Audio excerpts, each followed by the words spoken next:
With threats to our nation waiting around every corner, adaptability is more important than ever. When conditions change without notice, quick strategic thinking is crucial. And with obstacles consistently impending, determination is essential in overcoming them. It's this willingness, decisiveness, and resilience that sets Marines apart. With our fighting spirit, we don't just fight battles, we win them. Marines are the constant our nation counts on to fight the unknown. And through adaptable problem solving, we do just that.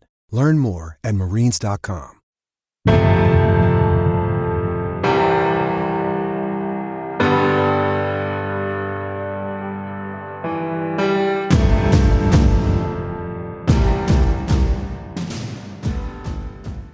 I didn't have a strength coach when I was in high school growing up. I enjoyed my high school experience, but I'm always trying to, and this is the idea that I put in my head, and I ask our staff to do this as well, is be the coach that you wish you had growing up.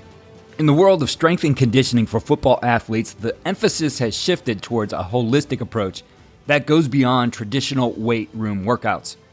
We're excited to have Scott Leech, the strength and conditioning coach at the University of Rhode Island, join us today to share an approach for a well-rounded training program that includes fieldwork, competitive drills, and prep for contact that fully prepares players for the demands of the game.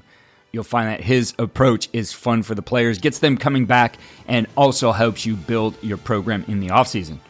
By focusing on building strength, agility, and specific football-related skills, we can better equip our athletes for success under the Friday night lights and Saturday afternoons. Be sure to stay tuned for our winning edge takeaways and ideas for implementation. Here's our interview with Scott Leech, strength and conditioning coach, University of Rhode Island. What you see on tape is a direct reflection of what you teach and how you teach. Video is important, but if you don't teach well, you're not going to like what you see on your video. First Down Playbook has been helping coaches teach better for 13 years. It allows you to present installs, playbooks, and practice cards in half the time with NFL quality. Coaching tools like video pairing, a player app, practice schedules, and wristband sheets have made First Down Playbook a program management system with everything in one place. If you're in a position of leadership with your football program, receive a free 1-week look at First Down Playbook.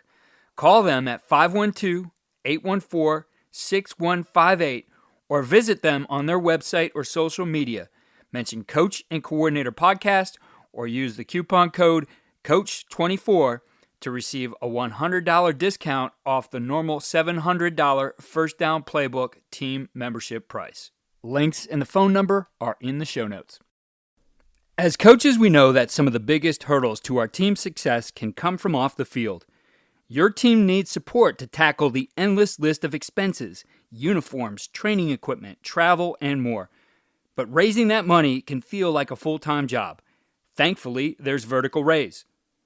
Vertical Raise is the premier online fundraising platform using innovative technology to create the easiest and most efficient system available. Raise more money in less time with a local fundraising coach who works with your team every step of the way to customize the ideal fundraiser. With options for online donations, digital discount cards, premium product sales, and even spirit shops, Vertical Raise has top-of-the-line solutions for every fundraising style. To find out more, visit verticalraise.com and we'll get you connected with an exclusive offer on your first fundraiser.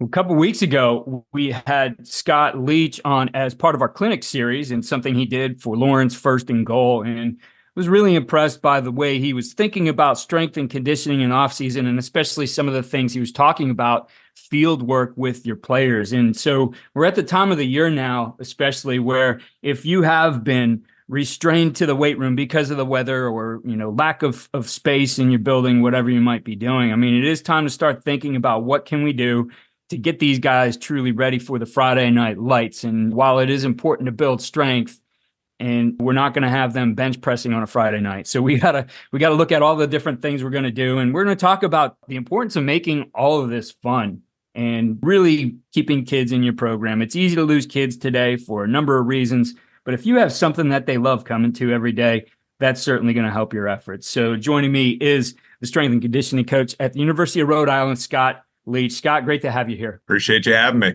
Scott, let's talk a little bit about your background. I know you shared some of this in the talk, but I think you're doing some great things today, not necessarily things that other people around the country aren't doing, but it definitely is a focus for you. What are the things in your background, I guess, that have brought you to where you are today, and the people, the coaches, the ideas that have been influential in helping you to develop the things that you like to include in your programming today? Yeah, so I put on my business card, I am a classic Rhode Island guy through and through. I'm lucky enough that I was born and raised here, came back and got to be the head guy here.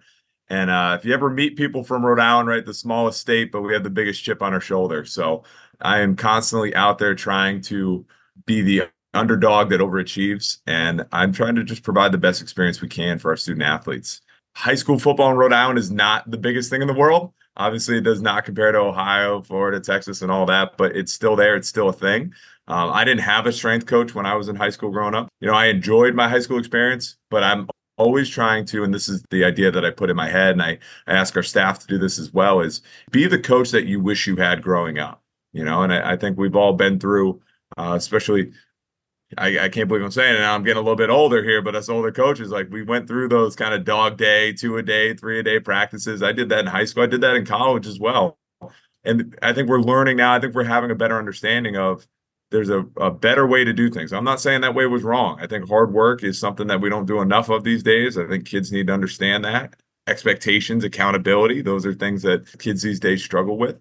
But there is a better way to do it, in my opinion. So I'm trying to share what I think is right. And I think a lot of people agree with me in terms of creating an environment that is fun, engaging, competitive, and it keeps kids in your program, because the best athletes are the ones that you've been training for 4 to 5 years, that haven't dropped out, that love what they're doing, that want to come back every day and do a little bit better the next time. So what do? They take care of themselves when they leave the weight room, when they leave the field. They're the kids that start eating better and they start sleeping better because they love what they do and they want to continue to get better in your environment. So it's kind of a holistic thing, right? We want to create the best experience possible. And when we do that, our athletes get even better, and that improves the experience. And then the whole thing just keeps improving from there. Definitely. I think you hit on something important there, is that, those guys in your program for 5 years. And I know, having coached at the high school level and trying to bring in those, middle school kids into the off-season program. I mean, they were the ones, a little bit timid, and sometimes you lose some, they wouldn't show up the next day. And I think when you look at training them holistically and maybe bringing in some things that initially might not be intimidating to a kid who's that age, is certainly going to help them grow through your program. So just looking at that standpoint, if you were, again, to be that coach you wanted to be, thinking about those younger guys first, what kind of things would you want to be sure that you're implementing in your program that, again, builds on just who they are? They're athletes. We know that. We want to get them stronger. We're going to have to get them lifting weights. Maybe they haven't done that yet. So what kind of things would you do to get those guys started in a positive direction?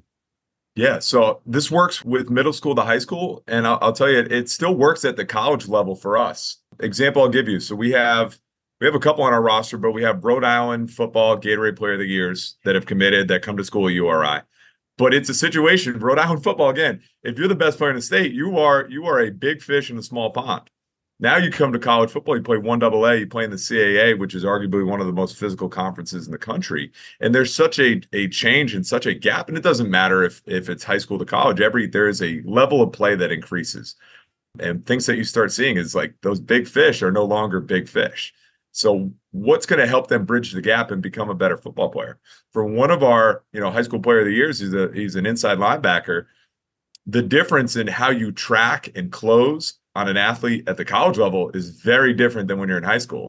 In high school, he could just run up and run by anybody. And this day, now the speed gap has caught up to him. He has to take better angles. He needs to have better vision. So should I just be doing sleds and squats and pushes, or should I find ways to incorporate tracking, creating and closing space, maybe block destruction and things like that? Things that hopefully, if we do enough of that in the offseason, by the time they go to spring practice or by the time they go to preseason football, they're hopefully a little bit better at those. And I'm not an expert by any means. I played football, but I'm not an expert at every position. But I can understand what creating and closing space is. I can talk about taking better angles of pursuit and things like that. So I can do a little bit of that stuff now and hopefully make it easier for our position coach when they take over, because those are the things that expose you. It's not that he is slow. It's not that he's not explosive or an athlete, because he is. But when you get put in a game situation, you now have to think quicker, you have to make decisions quicker, and you have to take better angles. And those are all things, if you do not practice them, it doesn't matter how much you squat, it doesn't matter how fast you run.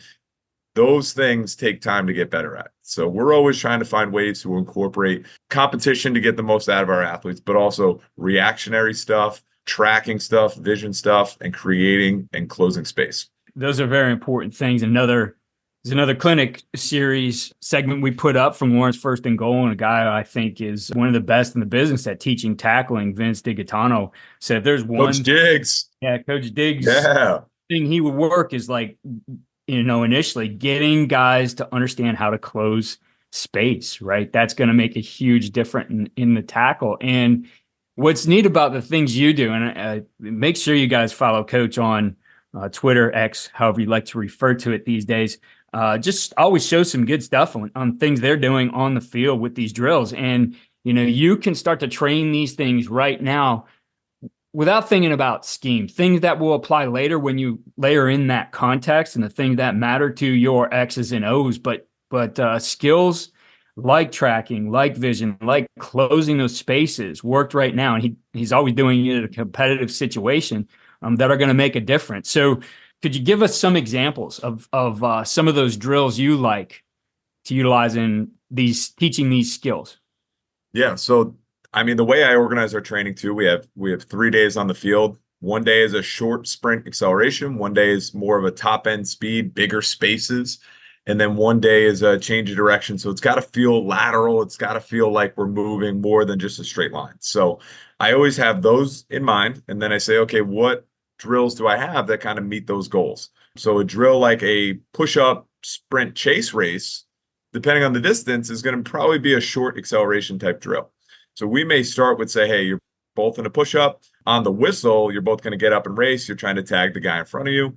Then we say, all right, once we've done that, how can we layer it? How can we put more into it? So now it's maybe the back person can't move until the front person moves. So there's a reaction time element to it. Then we can add another, I posted this one not too long ago on Twitter, the Y chase drill. So now that front guy can also decide he can go left or go right.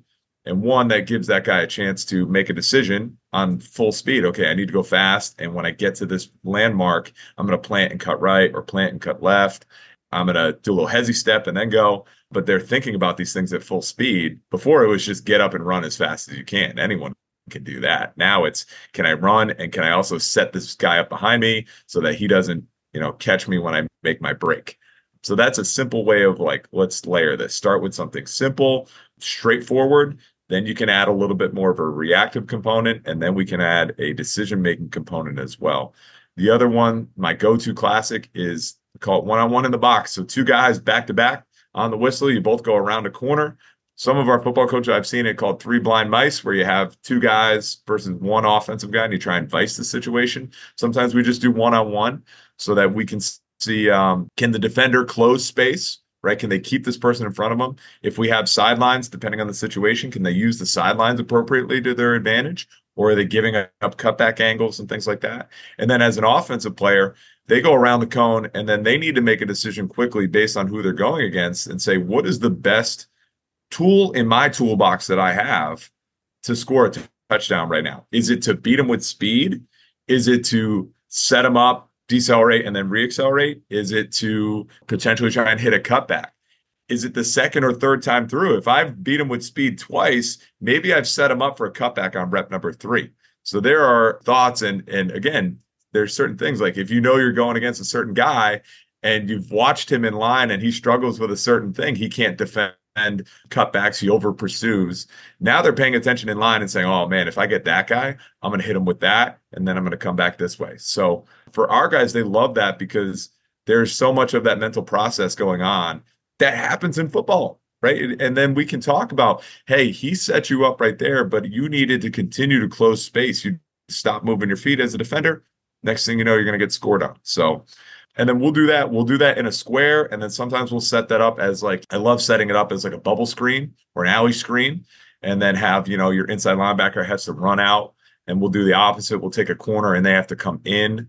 So a bunch of different ways you can set that up. But again, I'm not an expert. I'm not a football coach, but I'm put them in situations that kind of look like football. It's close enough. We're always trying to ride that line of, it's the off season. There's no footballs out there. We're doing speed drills, but again, it should feel like football a little bit. And I'll tell you, we get better effort. Our kids go really hard on these sprints because they love to compete and they eat this stuff up. Do you get a bad rep every once in a while? Sure, right? Somebody gets just absolutely shooken out of their ankles. It happens once in a while, but I think we get enough good, high quality reps in that it makes up for it.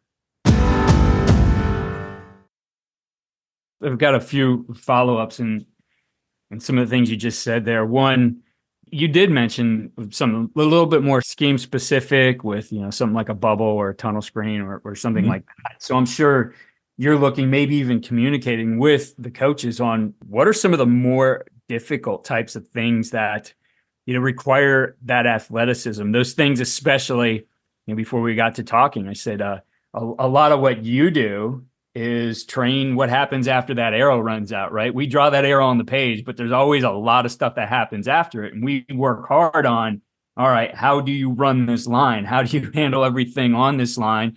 And there's certainly a lot of vision and decision in that.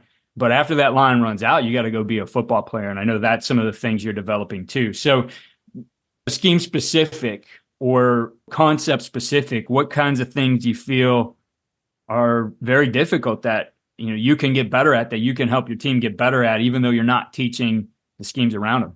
Yeah. So, I lean on our coaches here, and I'm always putting drills in front of them and saying, hey, what do you think about this? What do you think about that? How could I make this drill a little bit more applicable to us in our situation? So an example being, our inside linebackers don't need to get out in space as much, right? They need to shuffle, fall, and potentially fill gaps. So when we do things with them, it's, can we set up a drill where they have to shoot the correct gap? So I've seen the classic, right? Turn around and you have to sprint, and you have, let's say you have 2 or 3 other teammates and they block 3 of the 4 exits and you have to sprint through the last exit. So an example like that. And then we may put a ball carrier on the other side and you have to, trace and follow the ball carriers. So, but our outside linebackers need to get out in space. So yeah, they're going to be in that bubble screen, that tunnel screen drill just as much as the DBs and the wide receivers. I'm always thinking about what stances and starts can our guys come out of. So, our tight ends, we actually had this issue last year. We had a wide receiver. They put him in the H-back a lot and started getting groin issues because he was doing so much out of his wide receiver stance. And then they moved him to this like hybrid H-back role, and everything was out of a 2-point square stance that he was so used to the other way that he was actually developing some groin issues because he was like, I am not used to getting down in this 3-point stance and all that. And so it's like, can we make sure that we're doing things that look like our position in terms of stances and starts and putting them in the right drills? Another example is I posted a drill the other day. I stole it from Michael Gregg, who's the strength coach down at Harding University. They just won national championship. They're a triple option team. And the way he set the drill up was both guys had to go on this little bit of an arc to start it off. And it looked like A-backs in triple option because they're a triple option school. And I'm like, it's got to be kind of the reason why.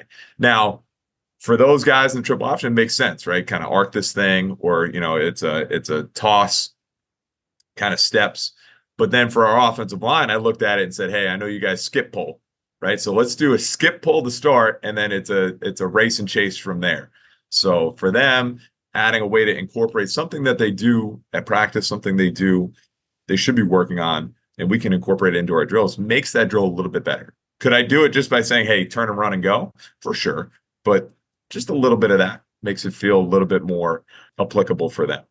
The other thing I would say too is for your bigs, don't get me wrong, I love doing one-on-one in the box with them because they get to unleash their creativity that they don't really have a lot of, but they think they do. If you've worked with any lineman, they all think that they should be ball carriers. But we do a lot more of the contact prep stuff. I have some talks lined up here real soon about that. And we try and do contact prep, try and get them in situations where they're hands-on, where they have to actually move bodies, and then they may have to move bodies and track something if they're a lineman, right? Track the second level defender if he goes left or right.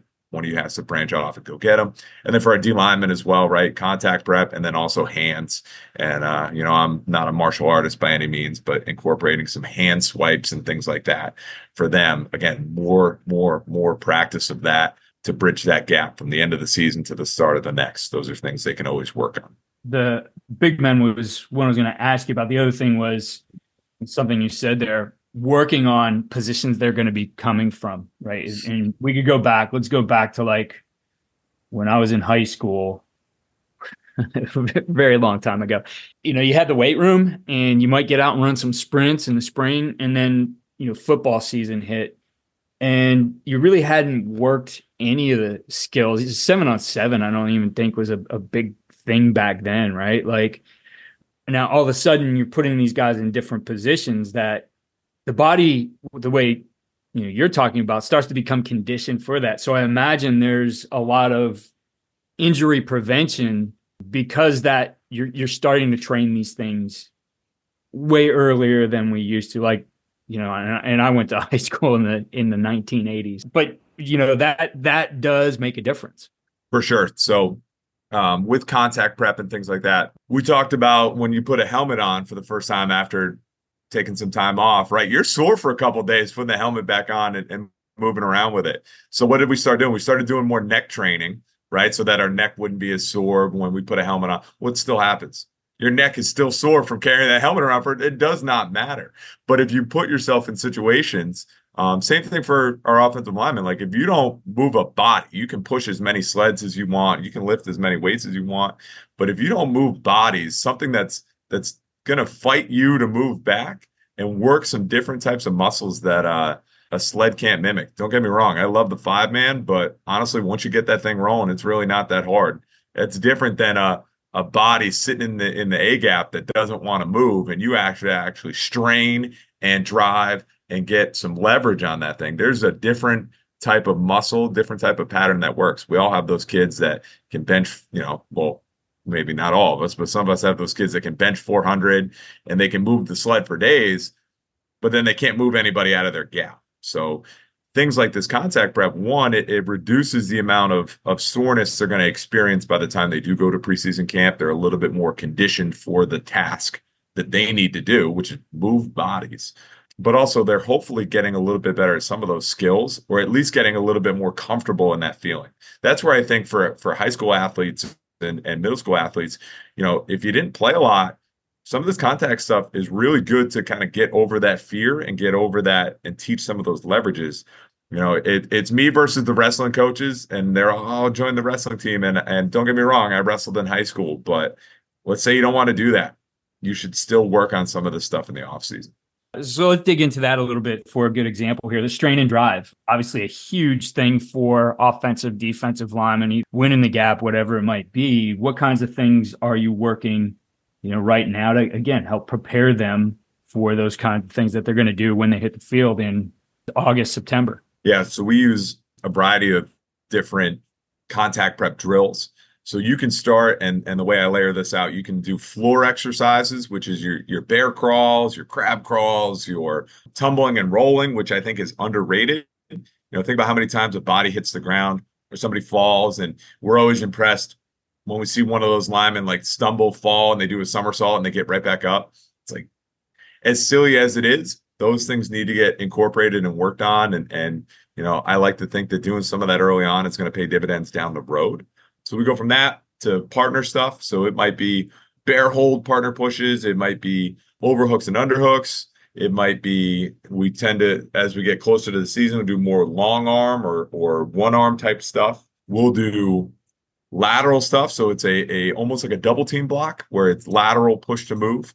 I got a list over here on the side. And then from there, so our big guys are usually either chest to chest, hip to hip, shoulder to shoulder, a little bit more body on body.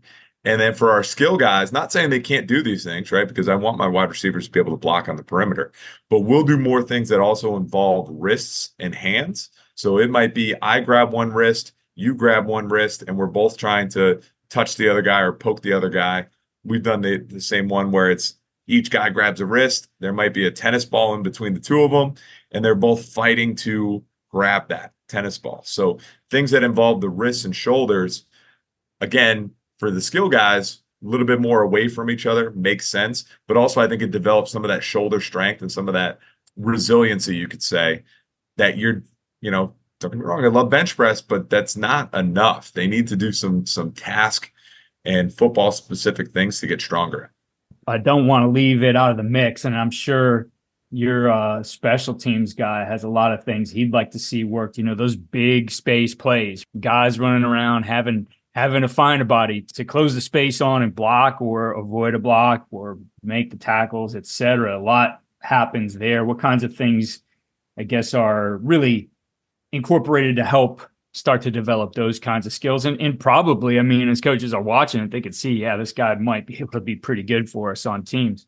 Yeah, so I love special teams, and I love watching special teams practice, because a lot of those drills, I watch them and I go, all right, we can easily add that into what we do for our off season and summer training.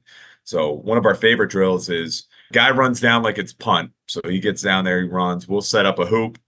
He gets to choose. I go one way or the other around the hoop. And as they go around the hoop, we have a punt returner on the other side. They're allowed to leave as that guy reaches the hoop. So you need to be able to run fast to be on special teams. That's step number one. Number two, you need to be able to control that and slow down, because no one cares how fast you run if you run right by the return man. So you need to be able to slow down and control that speed. And then three, you need to be able to create close space. So we'll have this drill, we'll have guys rip down their full speed, and then they need to slow down and stop, because this return man's either going to go left or right. And we're trying to not get beat by the return man.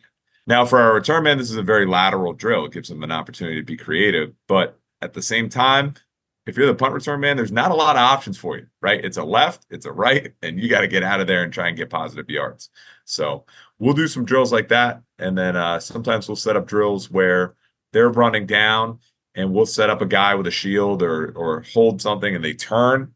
So now you have to kind of react off this guy and change your path accordingly. Things like that. How quick can you make decisions at full speed? Because special teams is probably the fastest you'll go in a game, unless you're on a breakaway touchdown or something like that. Usually on a breakaway, you start slowing down anyways. So special teams is usually the fastest. So those decisions need to be made at full speed. You can't do special teams. You can walk through special teams or go full speed through special teams. I don't think you can do 75% on special teams. The decisions need to be made quickly. And if you don't train that, that's when you start seeing errors. You see the same guys get blocked over and over on special teams because they can't make those decisions fast enough. I know you laid out how the week works for you in 3 days, and one of these specifically being related to the field work. I think it's important to discuss volume here, especially if you're just getting started with this and how this ramps up to the start of camp. So what kind of considerations should coaches be thinking about is in terms of the volume that they're going to put on their players here as they get going? Yeah, so I'm a fan of Tony Holler. I think the less is more approach is definitely better than what the other coaches do of too much. I would rather underdo it and have them feeling fresh. And the thing I always say, I'd rather underdo it and have our guys chomping at the bits on Friday night or Saturday night than overcook them and then have to spend Friday and Saturday trying to massage them, trying to love them up, and trying to get them, ready to go on Saturday. I'd rather have them foaming at the mouth. So less is more. But that being said, going into August and preseason camp, you need to work them up to a certain amount of volume. So you can't be scared of doing some work. And I think when you do drills like these competitive drills, these reactive drills, these one-on-one, kids will sit there all day and do them. Like, they love to go against each other one-on-one. So what I try and do is we used we had some GPS units a couple years ago. We looked at some of the data, and there's a lot of walking, and as much as coaches don't want to admit it, there's a lot of walking and standing around at practice. I'm not necessarily focused on that. I like to think that between all of our workouts, between some of the extra 7-on-7 that our guys do and things like that, that they're going to get enough of the slow stuff. Let's make sure that we do as much high-speed stuff that we need to in a week. So we looked at the numbers, and in a week, the most we ever really worked up to during the season was about 2,000 yards of high-speed sprinting. And I could be wrong on that. I have to go back and look at my charts. But we use that number, and then we kind of work our way backwards from there, usually jumping about 10% a week. So how do I set that up? Because it's not perfect, right? If you don't have GPS units, like I don't currently have GPS units, so a lot of high schools out there, you don't have those either. Take a look at your drill. You set it up and say, okay, roughly how much does somebody run? So if we do a 10 by 10 box and we're doing the 1v1 drill, they're going to go around the cone, come back in. So that's about 10 to 12 yards right there. Hopefully they score. So we're saying that's about 15 yards of sprinting in that drill if they do it correctly. Now, if we know that's 15 and we know we want to get to a certain number, we just add it up from there. So maybe we want to do 6 reps that day. So 3 on offense, 3 on defense. And I'm just tallying all these up as well. So we might have that as one station. We might be doing some chain resisted sprints or some sort of teaching drill. So there's going to be some acceleration, high speed volume added in there.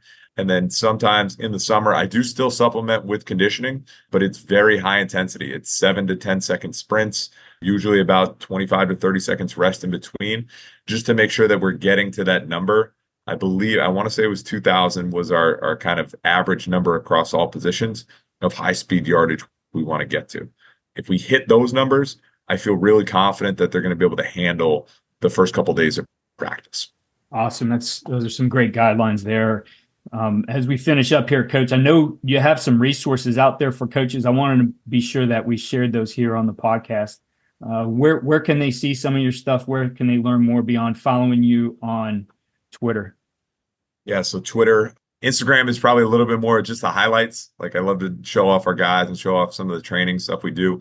Twitter, I try and educate a little bit more. But on both of those, on those pages, I have I call the Gridiron Warrior program, but it's basically that 3-day layout, and you can use it in the off season, you can use it in the summer.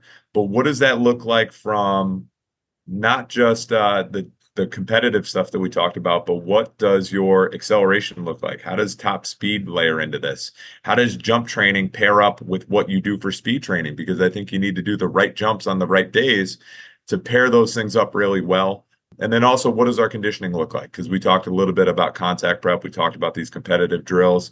How does all of that fit in? So it's 3 days of speed work, and we typically do that before our lifting. So 3 days of speed and then 2 days of conditioning.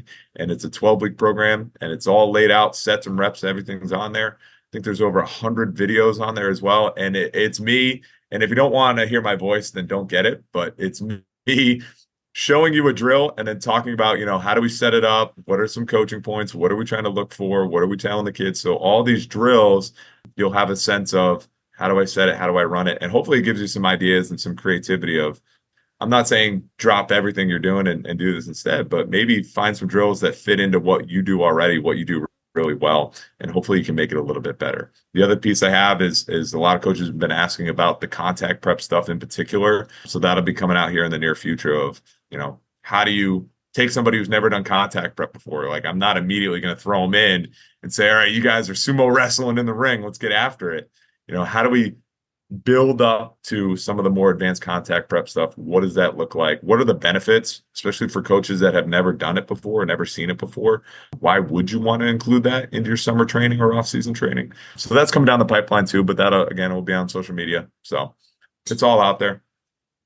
If you have any questions, feel free to reach out. I am not the fastest guy at answering, but I promise you at some point I will answer your message. Just be patient. And if I don't answer in 3 days, just keep bugging me. Eventually I'll answer, I promise.